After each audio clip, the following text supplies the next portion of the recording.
Naval Special Warfare Group 2 over at Jet Willow Creek. I actually just transferred to Naval Special Warfare Group 2.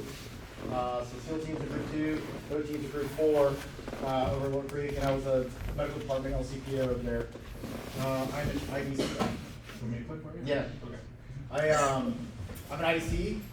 I've been an IDC since 2013, and came out of IDC school, went straight to the SEAL teams and stayed there. And then I was a senior SEAL leader over at Grand Clinic Miramar, and came right back over to work my ISIC job at Naval Special Warfare Group 2, which is the reporting command for all the SEAL teams. And now I'm the boat team guy. So all my boat teams are across the country, and then I have special training commands as well. So that's me in a nutshell. Been in the Navy for 18 years. I'm happy to come over here and contribute back to the community. Are there any non-corpsmen in this community? No? Everybody's corpsman. Okay, so this is relevant to everybody. All right, let's push. So Hospital Corpsman Manual, this is 14, chapter 14, physical examinations. All right, next slide. So the introduction to this is, why do you have to do physical examinations? I don't want you to read any of that stuff. I'm not going to read verbatim from it. I'm going to talk about it.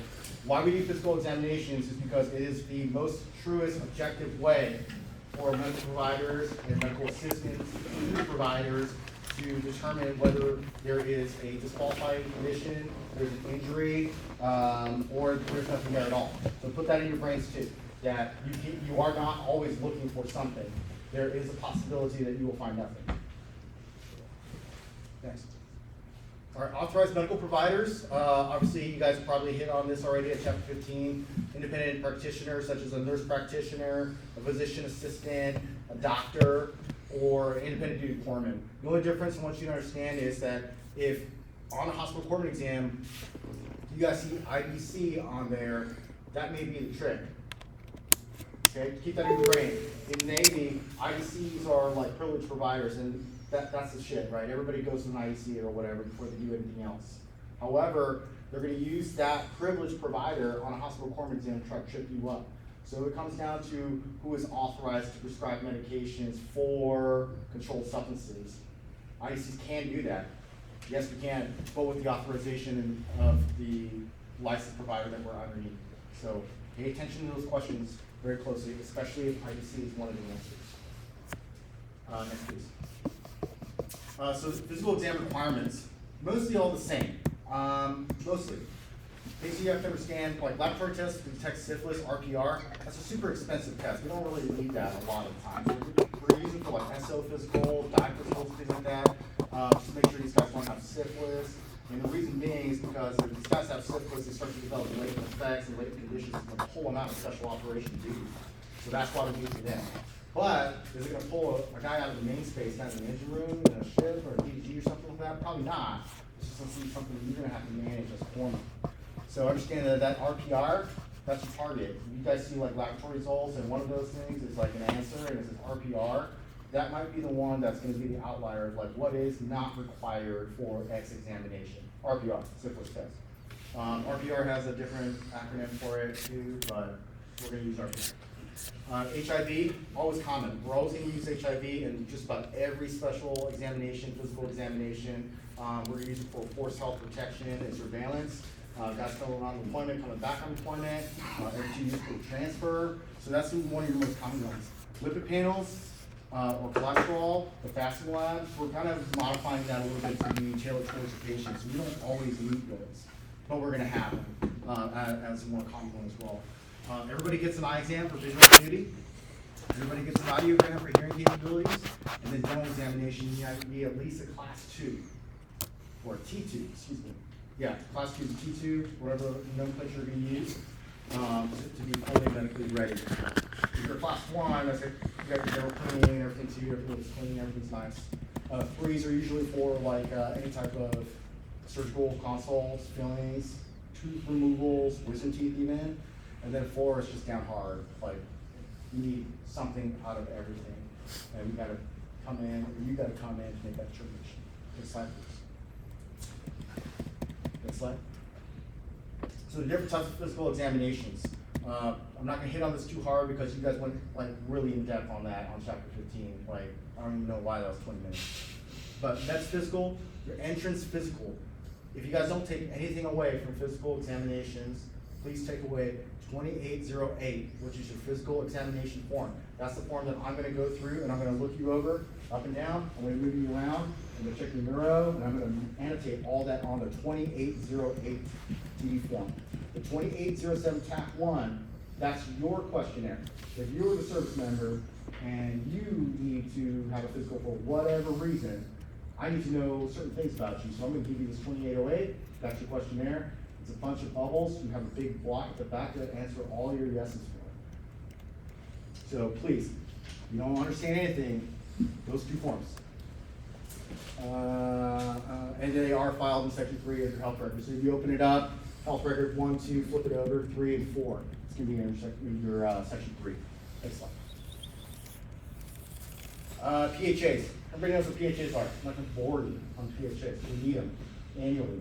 This is a Navy check mark to make sure that you, as a service member, are seeing a healthcare provider for whatever it is you may develop within 11 months. Under 12 months, usually your annual month is your birth month, but everybody understands that gets messed up, especially if you come from an operational duty, where you gotta get it done before you guys push out, or you're gonna do it on the sly or whatever. Used to be a lot easier when you could do them on paper and then just kind of ghost them and put them in the record and be good on it and MERS right, but we don't do that anymore. So we have ePHA now. You have to do it online. The member has to complete a certain portion. You have to do a certain portion. Things got kind of weird during COVID when people were doing the telephone stuff, and I think we still kind of do it, but it's not supposed to be that way. Understand the PHAs are supposed to be face-to-face with the provider so that we can determine whether you have anything that you don't find as like insidious or whatever, but you know, you're just not seeing that medical aspect of it. The 6120.3, the Secretary of Navy instructions pretty much says you have to do it. You're not considered complete with your PHA until we determine all the IMR delinquencies have been fixed. So let's say you come in, I see that you have had your HIV pulled for the last 4 years. I'm gonna have you do that. Dental, I'm gonna have you do that. Optometry, I'm gonna have you do that. So basically, as good foreman, you sticky note that or on the record, and we make little notes for ourselves to understand what this member is supposed to go out and do. Once they complete those tasks and they come back and we're good to go, we see them MERS and everybody starts to fall away on the hit list, they're now considered complete on the PHA. So the question would revolve around when is a member completed or considered complete with their PHA? And it would be when IMR delinquencies have been fulfilled. Yep, right there at the bottom. Next slide. Separation examination, D form 2697. I'm not clear about, I don't think we use the 2697 anymore. Does anybody know that for certain? So, I think we all revert back to 2807 and 2808. It's one of those obsolete forms like the 88 and 93. You're really never going to use that unless, like it said in that instruction, for some sort of special thing. 2697 is one of those outdated forms like those ones. Cool. Thanks, Dan. We don't use any of that stuff anymore. Everything is 2807, 2808. Now, in terms of test taking, I can't guarantee if it's gonna follow it or not. That's for exam writers, which I'm gonna do next year. So if you take the exam again, you know, if you don't make it this time, sorry, but we'll take my test next year. It'll be your it'll be your fault. It'll be my fault, yeah. So I'll make sure that goes away at least. Okay. So the biggest thing about this is that you have to understand 2807, 2808, SANS 2697, unless it's on the exam, make your best judgment, is that you have to have separation physical before you get out, right?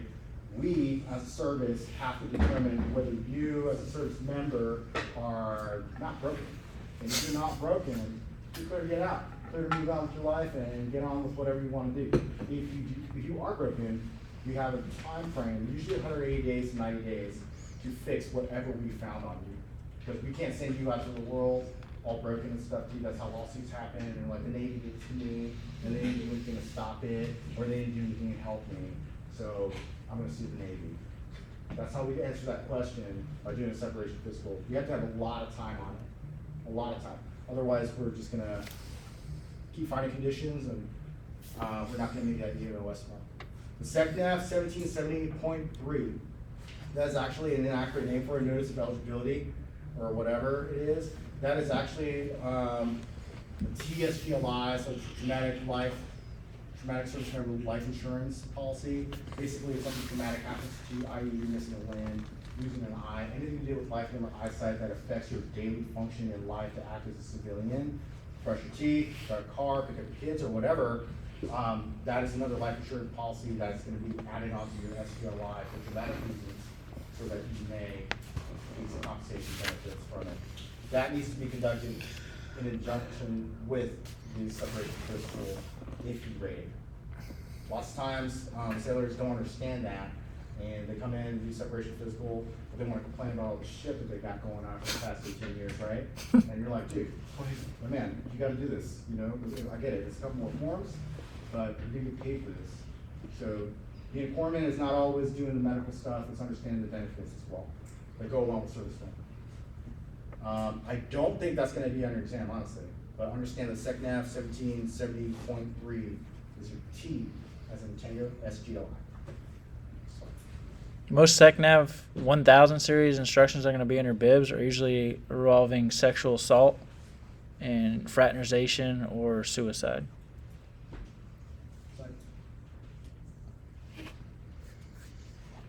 Special duty examination, if this is anything to do with special duty, submarines, diving, aviation, special operations, this is a complete 5-year physical. This is what we touched on a little bit in chapter 15, touched on a little bit when we talked about the RPR test, but this is a complete 5-year physical, occupational physical to keep someone in the role of their rating to act in that capacity for 5 years. Now, if something traumatic happens, let's say a sailor is an air crewman and gets his hand jammed in a winch or something like that, and he has to have massive surgery to it, this is gonna happen again. This physical, including a waiver. However, what I want you to understand is special duty, physicals, aviation, diving, special warfare, EOD, all that stuff, this is what they need. Pre-placement exams include explosive handling, operating, explosive vehicle, blah, blah, blah. Those are like, if you imagine this is 100%, that's like your 50% type of examination. So explosive handlers, explosive driver, that type of thing, we're just qualifying the guy to drive a forklift. We want to make sure they can see red, green, and yellow, so they can see stoplights and that type of thing. It's not really intensive. We're going to look them over and give them a heads up, and IDC can sign off on that as well, but please don't get them mixed up.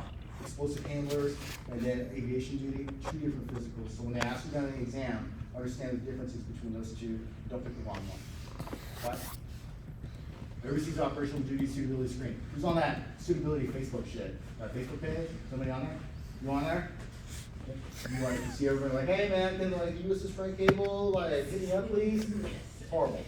Anyways, in a real world, in a real good world, what's supposed to happen is you as suitability screeners, all of you as hospital foremen assigned to whatever department that conducts that, are supposed to go through the 2807, 2808, 1300/whatever number series for you as a service member and your dependents. The reason being is if we transfer you to a shore station overseas, it's forward deployed, air quote, and they do not have services for you, or let's say you have like some type of blood thing for your wife, and she's transferring from California to North Carolina, and she needs to have regular transfusions, and the transfusions are not going to start within a certain amount of time because you have to get reestablished. That's a problem. Maybe we can't send you there. This process is what pretty much describes that. Understand that EFMP, that's the number, BMed 1300.2, you get it. That spells it all out. We're not going to go over that right now. I think you got another block for that. But anytime you do overseas operational suitability screening, you will get either the full package for you and your dependents, or you will get a portion of it if you are single and you don't have any dependents. And this is purely to make sure that you are suitable to not only perform that operational duty, but you are also suitable to bring your dependents to those areas because they may have limited services for medical. Next slide. That includes dental as well, excuse me. Occupational health, so these are like your asbestos control they have there, your hearing conservation program, eyesight laser conservation program. There's a lot have to do with your NABOSH programs and like NABOSH manual. I think it's like 60-something, 19 or whatever, I forget what it is, right? Medical surveillance, keyword surveillance. If you're dealing with anything surveillance-wise, It has to do with a service member being put in an operational setting or an occupational setting that is going to, over the period of time, induce hazard to them or have the potential to induce hazard to them, i.e. that asbestos thing. Some ships are old, we got asbestos in them. Some buildings are old, and we got asbestos in them. So we gotta monitor these guys, we gotta have regular pulmonary tests and so on and so forth. But please understand the difference between special duty, occupational duty exams, and surveillance examinations. This is totally not an examination in terms of, I gotta give you a head so, neck checkup or whatever. I gotta look at you over the period of time and make sure that, one, we have a baseline, like a 2215 on your hearing exam, and then 2216 for every consecutive year, so as long as you were enrolled in the program. Once you fall off that program, you transfer or something like that, or we miraculously remove all the sound and lasers and asbestos, you can fall off that program, you don't need to be observed anymore. So members will have that in their record, and then they will go away, maybe they go somewhere else, and they have to be back on that program again. Or it's tied specifically to an occupation. Coverage mates have it a lot, sonar techs got like a lot of hearing pro, like CTs, CDs, SEALs, ED dudes, boat dudes, a lot of hospital corpsmen in the FMF, you gotta be on a hearing conservation program. So that's the differences, 3 key differences in those examinations. And it's just gonna throw you off because they're all titled something, something, something examination. So don't get it mixed up. Thanks. Yeah, hearing conservation, whatever, tied to working, deviation ordinance next. All right, MEB or Medical Evaluation Board. This is actually a really contentious thing because it's a fork in the road. Does anybody work in this class ed or have any experience in Med Board than do? No, okay. How do I explain this correctly? 2 reasons for MTF convening authority, whatever, that's probably gonna be the exam, but don't get tied up in the MTF convening authority. What you want, once you understand is the pathway that the member's gonna take to get to either LIMDU or a physical evaluation board. So LIMDU or TLD, temporary LIMDU, basically means like for a period of time, up to 12 months. Up to 12 months, does not say for 12 months, up to 12 months. That's probably gonna be a test question. You will receive treatment, be on limited duty, you will not perform full duties. If, let's say, you were put on limited for 6 months and everything's cleared up and you're good to go, out of here, back to full duty. If you determine after 12 months, you take out that whole year, that you need more time, you need more rehabilitative time, you go through another period of LIMDU. Once you hit that 3rd period of LIMDU, you're starting to look at, like, I don't know if this person's retainable for the service. I don't know if we're able to assign them to any type of worldwide deployable platform where they may be a benefit because they have these limiting factors. Now we go to the PED, so referring to them to make that determination, it takes a long time.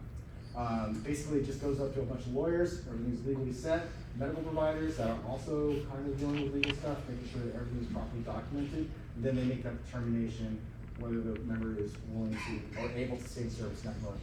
Slide.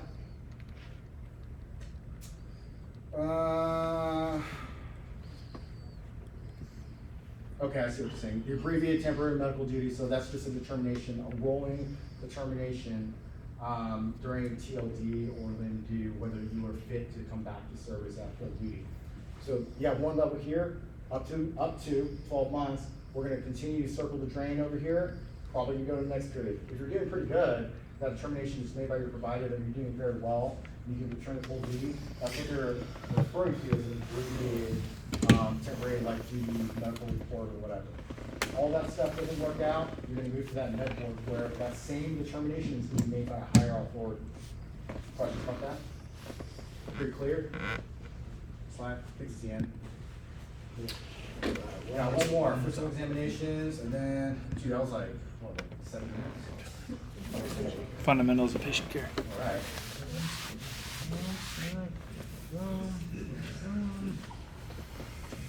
You guys all from here, Portsmouth? Is everybody from here? Where are you from? Good point. Are you? Cool. You're here. What about you? Here? You? Blue Clinic? Damn. My neighborhood. I go there at least like once a month. Did you get your blood drawn? No. Oh. I get my teeth cleaned like every 4 months or whatever. So, All right, chapter 11, fundamentals of patient care. This is something that should be read about at every hospital appointment. I don't care what your flavor is, you're an optician or like a nuclear tech or whatever.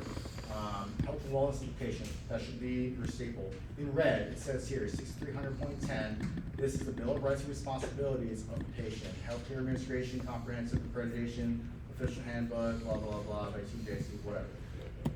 Names, titles.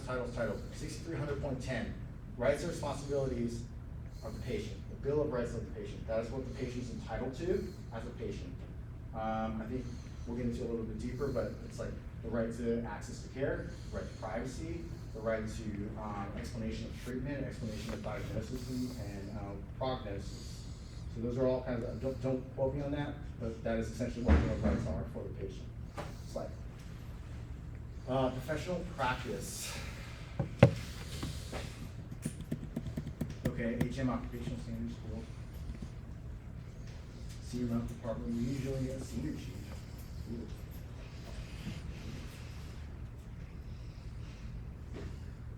Okay.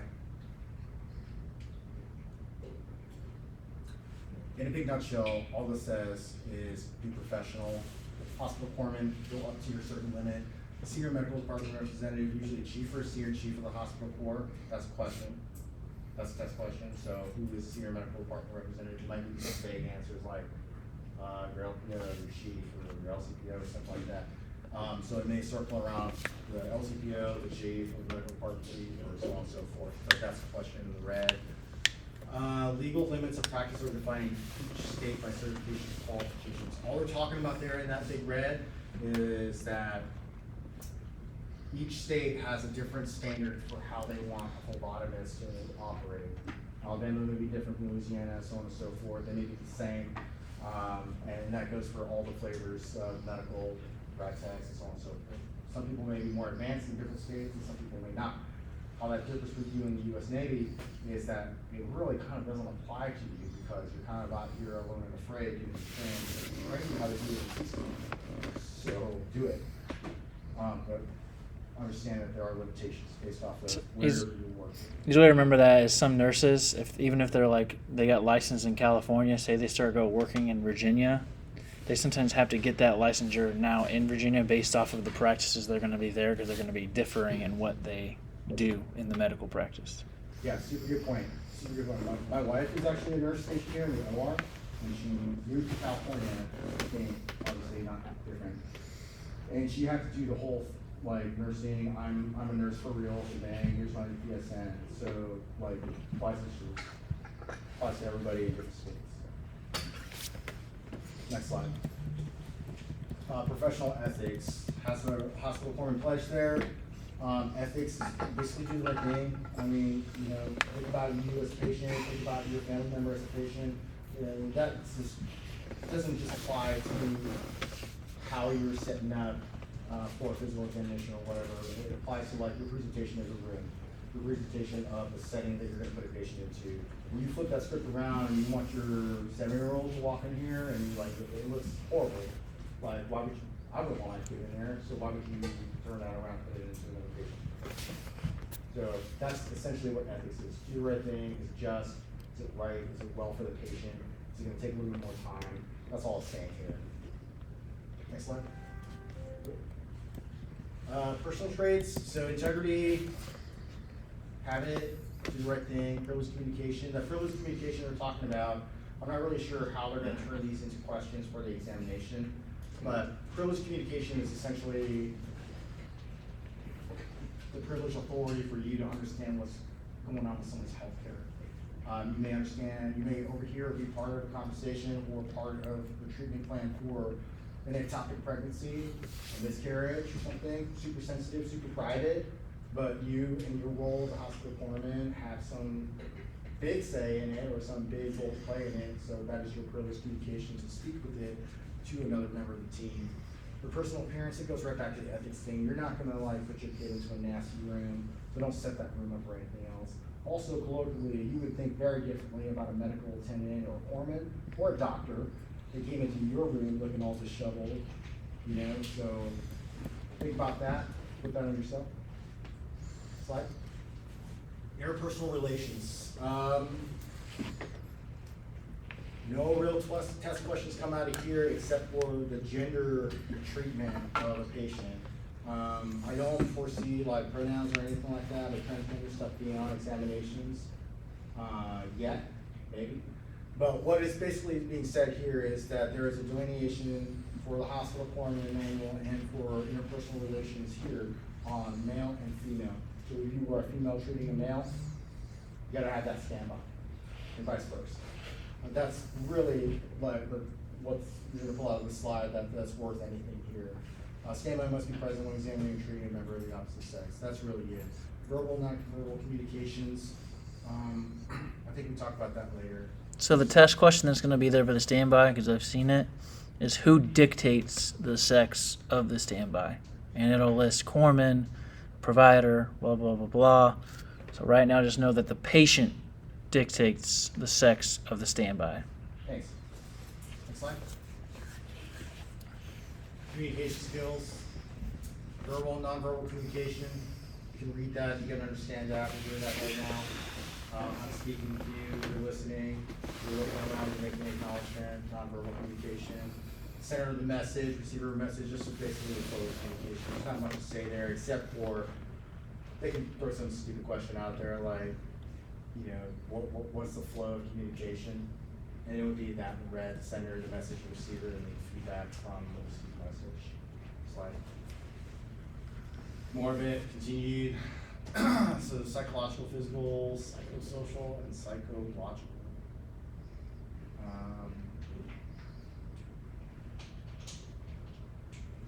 I think physiological is probably the sensory deficit or sensory dysfunction one is probably the biggest one that you can pull a test question from, because it will speak about like hearing impairments and speech deficits and vision problems. So I think it would be more of like, hey, like, what are some examples of psychological communication barriers? The test also loves when they have the words most common or least common or most important. So I would probably put a star to the most common cause of communicational failure is going to be your psychological. Slide. Patient contact program.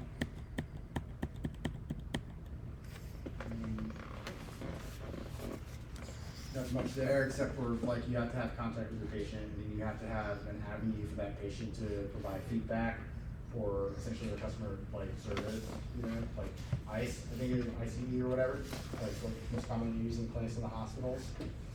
And then they have to have that avenue to report it, and then have that avenue to receive the feedback from the clinic or hospital if they're looking to report to. So it doesn't have to be a bad one, it can be a good one. Next. Therapeutic communications, the three general purposes of collecting information, determine illness, assessing and modifying behavior, providing health education. So all they're talking about there is patient education planning. All that stuff, the three general purposes, that's basically what we're talking about. You need to understand what's going on with the patient, and then you need to assess what's happening with the patient psychologically, so their behavior, and then you need to be able to create a plan in conjunction with your team members within your team.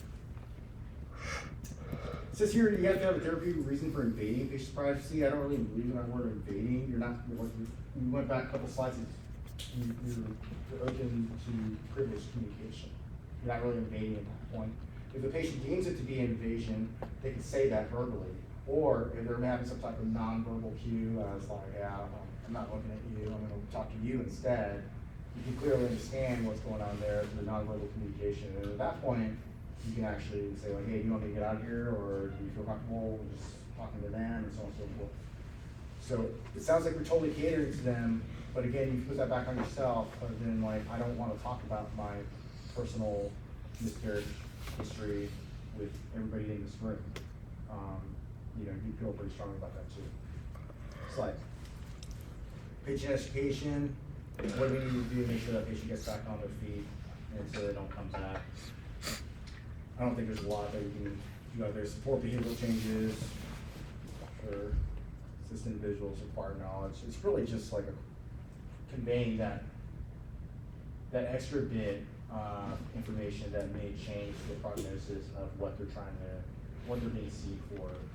If they consistently come back and they're just like, hey man, like I just keep getting like these rashes and stuff. I was like, oh, okay, well, did you use soap in the shower?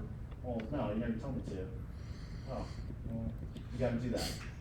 Don't come back here, use soap. Thanks. It could be as simple as that. I know somebody in this room has like dealt with something like that. Reporting and assessment using SAP. So, SOAP note. That's it. Chapter 16 amendment talks about like how to do physical examination. Subjective, objective, assessment, and plan. Understand what SOAP means? That's like the hardest thing that I can hit on this slide. Subjective is what the patient's telling you, what you're hearing during your investigation. The objective is like what you find during a physical examination that you can incredibly tie and quantify. So if you're going to move a limb around, you're going to measure degrees of movement for range of motion, that's a quantifiable fact that you put on there, but the patient would say, I can't raise it over my shoulder, that's a subjective fact. So that's kind of what you do there. Your assessment is actually going to support your objective finding and what you see, such as that using certain type of special examination for the shoulder and is returned as a positive result based off of this reaction, clicking, broken, removed, the skin is purple, whatever. Plan essentially is what we already talked about too. That's just gonna roll everything together. It's not just your plan, it's the patient's plan that was developed with you as a provider, with you as a foreman, with you as a nurse. We're gonna put that all together with patient education, and that is the treatment plan. That does include radiology and lab tests as well, and medication orders, but the results do not go in there. It's kind of weird, like you would think the results would go in there too, but those results are actually gonna go into your objective findings. And then any follow-up, when do you want them to come back, how soon, what's their duty status, what they're gonna do for whatever, for 7 days, return, 8 o'clock Monday morning. Those are all part of the plans. Thanks. So this is a very in-depth look at basically head-to-toe assessment. The general appearance of a patient is as you are looking at them, to include when you're walking in the patient room. Like how are they walking? Are they limping, favoring the right side? Are they doing this or doing that as they're walking? Is their head down? Can they keep balance or not? You can address all that in general appearance. Their behavior is like essentially a mini mental status exam. And you can pick those up just as talking to patients. Like, hey, what's your name? Great. So you do 5 rights? You've already answered a bunch of them already, so you understand that they're mentally there and capable of answering these questions. So they must not be crazy at this point. The position on the bed, the position as the patient is sitting, as they're laying down in a supine position, the skin, the eyes, these are all assessment criteria that you really want to pay attention to. And we're not going to go through all of them because I think there's more to this stuff too. But you want to be very descriptive, especially with things about the skin. If it's just like flush, pale, cyanide, bluish hue, hot, moist, cool, shows signs of pressure, eyelids are swollen, you want to be very visually descriptive of what you see the patient appearing as. And then everything else down here in that focus system. Next slide. Same thing with the ears, the nose, the mouth. Not much else to say about that. Next slide. More of it, chest, abdomen, bladder, bowel.